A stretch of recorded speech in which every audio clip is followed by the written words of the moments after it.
सभी प्यारे भक्तों को जय श्री महाकाल। दोस्तों, स्वागत है आप सभी का महाकाल की नगरी उज्जैन में।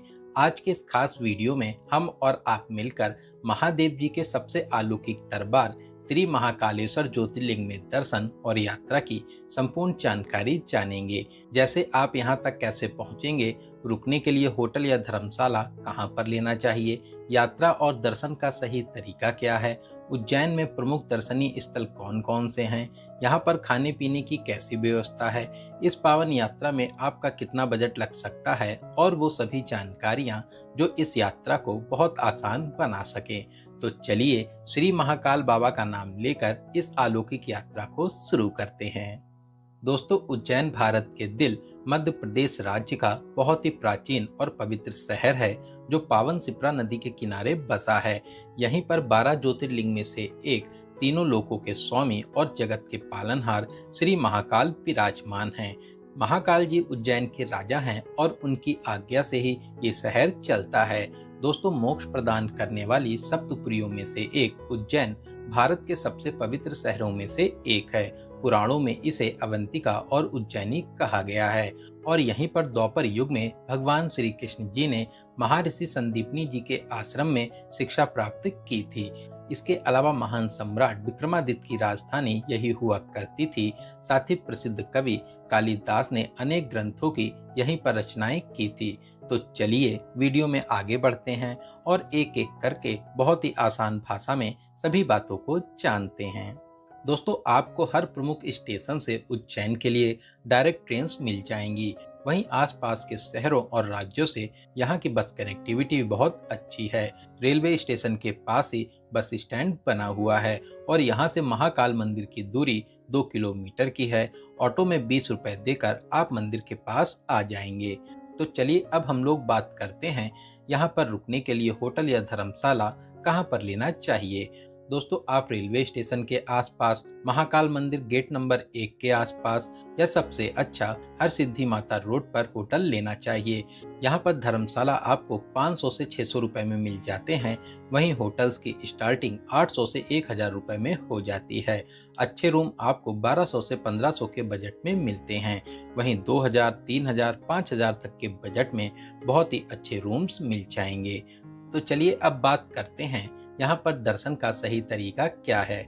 दोस्तों, मान्यताओं के अनुसार महाकालेश्वर ज्योतिर्लिंग में दर्शन करने से पहले श्री काल भैरव मंदिर में दर्शन और आज्ञा लेकर महाकाल जी के दर्शन करना चाहिए।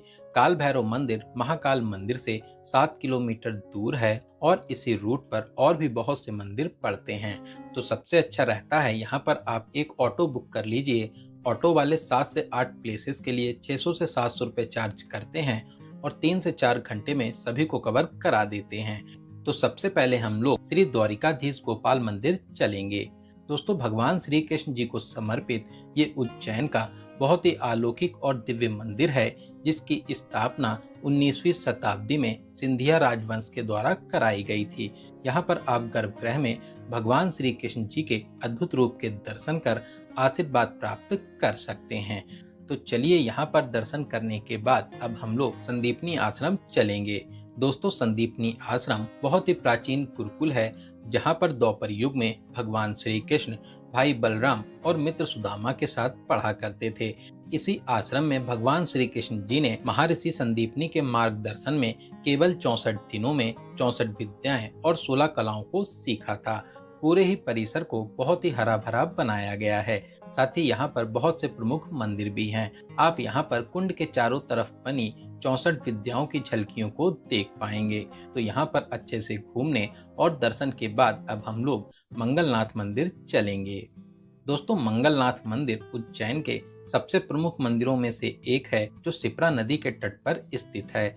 मत्स्य पुराण के अनुसार ये स्थान मंगल ग्रह का जन्म स्थल है और खगोलीय रूप से पृथ्वी के केंद्र कर्क रेखा पर भी स्थित है। यहाँ पर भगवान शिव मंगल देव के रूप में पूजे जाते हैं।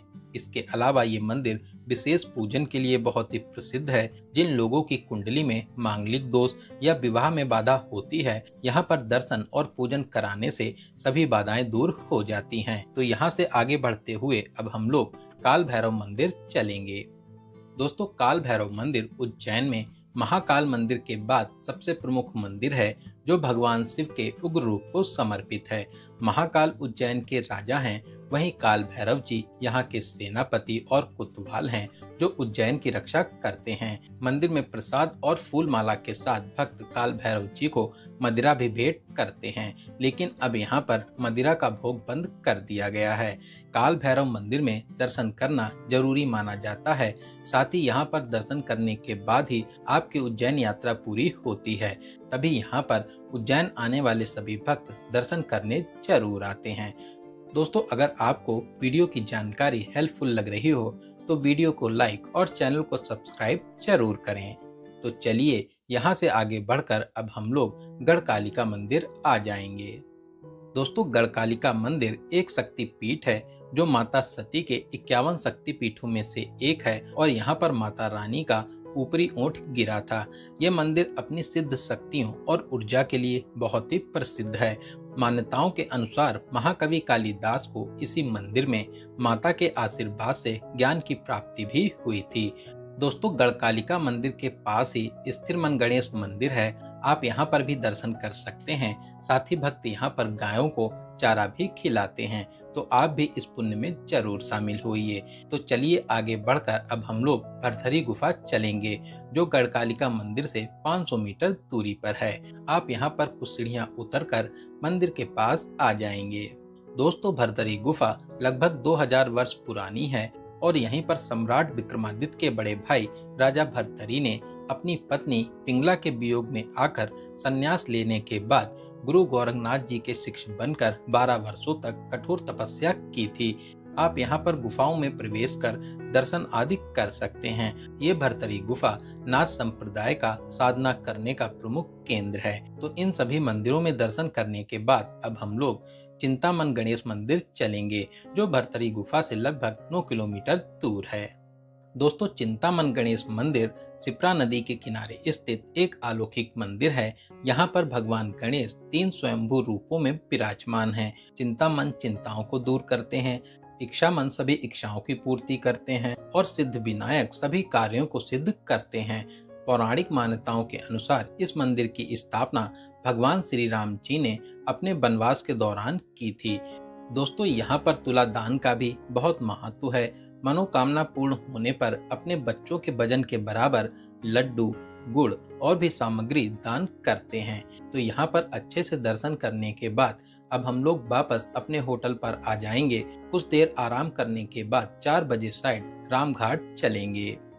दोस्तों, रामघाट शिप्रा नदी के तट पर स्थित सबसे प्रमुख और प्राचीन घाट है। इस घाट पर बहुत से प्राचीन मंदिर भी बने हैं। साथ ही यहाँ पर शिप्रा नदी में बहुत से शिवलिंग भी स्थापित हैं। इसके अलावा बहुत से भक्त यहाँ पर आस्था की पावन डुबकी भी लगाते हैं। इसी रामघाट पर हर 12 वर्षों में सिंहस्थ कुंभ का आयोजन भी होता है। अगला कुंभ 2028 में उज्जैन में ही आयोजित होगा। पूरे ही शहर में आपको कुंभ की तैयारियां देखने को मिलेंगी। दोस्तों, शाम को रामघाट पर भव्य आरती का आयोजन भी होता है, तो आप अगर चाहें तो शाम को यहाँ पर आकर आरती में भी सम्मिलित हो सकते हैं। तो रामघाट पर कुछ देर बिताने के बाद में अब हम लोग हर सिद्धि माता मंदिर चलेंगे जो रामघाट से मात्र 300 मीटर दूर है। दोस्तों, ये मंदिर भी उज्जैन के सबसे प्रमुख मंदिरों में से एक है। साथ ही ये अलौकिक मंदिर माता रानी के 51 शक्ति पीठों में से एक है। यहाँ पर माता सती की कोहनी गिरी थी। आप मंदिर में प्रवेश कर माता रानी के अद्भुत रूप के दर्शन कर आशीर्वाद प्राप्त कर सकते हैं। इसके अलावा मंदिर परिसर में महादेव और गणेश जी भी विराजमान हैं। शाम को यहाँ पर भव्य दीपदान भी किया जाता है। तो चलिए यहाँ से आगे बढ़ते हुए अब हम लोग उज्जैन के स्वामी महाकालेश्वर मंदिर की ओर चलेंगे। मंदिर मार्ग पर ही रुद्र सागर के बीच में विक्रम टीला स्थित है जो महान सम्राट विक्रमादित्य जी को समर्पित एक ऐतिहासिक स्थल है। यहाँ पर 30 फीट ऊंची विक्रमादित्य जी की प्रतिमा स्थापित है। साथ ही उनके नवरत्नों की प्रतिमाएं भी देखने को मिलती हैं। तो आप भी इस प्यारे से ऐतिहासिक स्थल को अपनी लिस्ट में शामिल जरूर करें। दोस्तों, महाकाल मंदिर बहुत ही विशाल परिसर में फैला हुआ है। यहाँ पर प्रवेश करने के 4 प्रमुख द्वार हैं। नंदी द्वार से आप महाकाल लोक में प्रवेश करते हैं। मनोकामना द्वार वीआईपी और प्रोटोकॉल लोगों के लिए रहता है। इसके अलावा अगर आपके पास में टाइम कम है और आप शीघ्र दर्शन करना चाहते हैं तो आप यहाँ पर 250 रुपए का टोकन भी ले सकते हैं। इसके लिए आपको गेट नंबर 1 अवंतिका द्वार से प्रवेश करना होता है। जनरल दर्शन के लिए गेट नंबर 4 सबसे अच्छा रहता है। मंदिर के आसपास जगह जगह फ्री जूता चप्पल और बैग काउंटर हैं। आप वहां पर जूता चप्पल जमा करके मंदिर में प्रवेश कर सकते हैं। दोस्तों, श्री महाकालेश्वर ज्योतिर्लिंग 12 ज्योतिर्लिंग में से सबसे शक्तिशाली और विशेष ज्योतिर्लिंग माना जाता है, क्योंकि ये एकमात्र दक्षिण मुखी ज्योतिर्लिंग है। दक्षिण की दिशा मृत्यु की दिशा मानी जाती है और महाकाल तो मृत्यु के स्वामी हैं। इनकी आज्ञा के बिना मृत्यु छू भी नहीं सकती है। तो चलिए महादेव जी का नाम लेकर लाइन में लगकर मंदिर में प्रवेश करेंगे।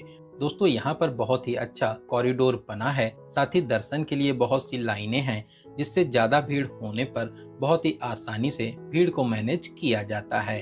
तो चलिए जयकारा लगाते हुए मुख्य मंदिर के पास आ जाएंगे। सामने आप तीनों लोकों के स्वामी श्री महाकालेश्वर ज्योतिर्लिंग के भव्य रूप के दर्शन कर रहे हैं। श्री महाकाल आपकी सभी मनोकामनाओं को जरूर पूरा करें। साथ ही बहुत ही जल्दी आपको अपने पावन दरबार में जरूर बुलाएं। यहाँ पर दर्शन बहुत ही अच्छे से होते हैं। नॉर्मल लाइन में 1 से 2 घंटे में दर्शन हो जाते हैं। वहीं बहुत ज्यादा भीड़ है तो 3 से 4 घंटे भी लग सकते हैं। दोस्तों, महाकालेश्वर मंदिर परिसर काफी बड़ा है और परिसर में बहुत से देवी देवता स्थापित हैं, तो आप सभी मंदिरों में दर्शन जरूर करें। दोस्तों, महाकाल मंदिर में सुबह से लेकर शाम तक 6 बार भव्य आरती का आयोजन भी होता है। इसके अलावा सबसे प्रमुख आरती सुबह 4 बजे होने वाली भस्म आरती है। आप सभी आरतियों की बुकिंग 1 महीने पहले से महाकाल मंदिर की ऑफिशियल वेबसाइट से करा सकते हैं। इसके अलावा 1 दिन पहले तत्काल बुकिंग भी होती है। तो चलिए यहाँ पर बहुत ही अच्छे से दर्शन करने के बाद अब हम लोग मंदिर से बाहर आकर महाकाल लोक आ जाएंगे, जिसे महाकाल कॉरिडोर भी कहते हैं। दोस्तों, ऐसे तो आप यहाँ पर दिन में भी आ सकते हैं, लेकिन शाम को इस दिव्य लोक में घूमने का अनुभव सबसे अलग रहता है। रात में लाइट्स में इसकी भव्यता, दिव्यता और सुंदरता में 4 चांद लग जाते हैं। पूरे ही कॉरिडोर को बहुत ही भव्य स्वरूप में बनाया गया है, जहाँ पर हमारे पुराणों और ग्रंथों के अनुसार दिव्य प्रतिमाएं हैं। साथ ही साथ समुद्र मंथन और शिव लीलाओं को बाखूबी दिखाया गया है। इसके अलावा शाम को 7:30 से 8:30 बजे के बीच लाइट एंड साउंड शो भी होता है। आप इसमें भी शामिल हो सकते हैं। महाकाल मंदिर में दर्शन की टाइमिंग की बात करें तो सुबह 4 बजे से लेकर रात 10 बजे तक आप दर्शन प्राप्त कर सकते हैं। तो कॉरिडोर में बहुत ही अच्छे से घूमने और प्यारी प्यारी फोटो शूट कराने के बाद में आप कॉरिडोर के पास ही बने भारत माता मंदिर में भी दर्शन करने जा सकते हैं। इसके अलावा गेट नंबर 4 के पास में बड़ा गणेश मंदिर है, आप यहाँ पर भी दर्शन जरूर करें। दोस्तों, अगर आप उज्जैन सुबह 9 से 10 बजे तक आ जाते हैं तो पूरा दिन दर्शन करने के बाद में शाम को यहाँ से 8 से 9 बजे वापसी भी कर सकते हैं। लेकिन मैं आपको एडवाइस करूंगा आप यहाँ पर कम से कम 1 नाइट का स्टे जरूर करें, जिससे आप उज्जैन को बहुत ही अच्छे से कवर कर सकें। ऐसे तो आप पूरे साल ही यहाँ पर कभी भी आ सकते हैं, हमेशा ही यहाँ पर भीड़ मिलती है। इसके अलावा यहाँ पर आने का सबसे अच्छा समय अक्टूबर से जून और सावन रहता है। उस समय यहाँ पर आप बहुत ही अच्छे से आकर दर्शन प्राप्त कर सकते हैं। तो चलिए अब बात करते हैं खाने पीने की। दोस्तों, उज्जैन में आपको जगह जगह बहुत ही अच्छे रेस्टोरेंट मिल जाएंगे, जहाँ पर आपको बहुत ही शुद्ध और स्वादिष्ट भोजन मिलता है। यहाँ पर आपको खाने पीने की कोई भी परेशानी नहीं होगी। बात करें बजट की, अगर आप 2 से 3 लोग हैं और यहाँ पर 2 डेज और 1 नाइट का प्लान बनाते हैं तो 6000 से 7000 प्लस ट्रेन टिकट के बजट में बहुत ही आसानी से इस पावन यात्रा को पूरा कर लेंगे।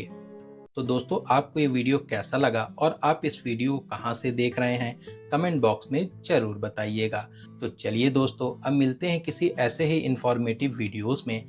तब तक आप अपना और अपने परिवार का बहुत ज्यादा ख्याल रखें। आपकी यात्रा सफल, सुगम और मंगलमय हो। जय हिंद, जय भारत, हर हर महादेव।